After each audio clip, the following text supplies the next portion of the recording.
তখন আমি ছিলাম ধানবাদ স্টেশনের মেন জায়গায় নয়, বেকার একটা জায়গায় যেখানে মাঠ ছিল।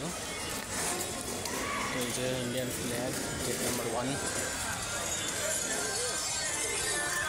তো এটাই হলো ধানবাদ স্টেশনের অরিজিনাল এন্ট্রান্স। আচ্ছা, তাই ভাবি যে এত বড় জংশন হওয়া সত্ত্বেও এরকম মানে ছিমছাম কেন। এই হলো প্রবেশদ্বার ধানবাদ স্টেশন।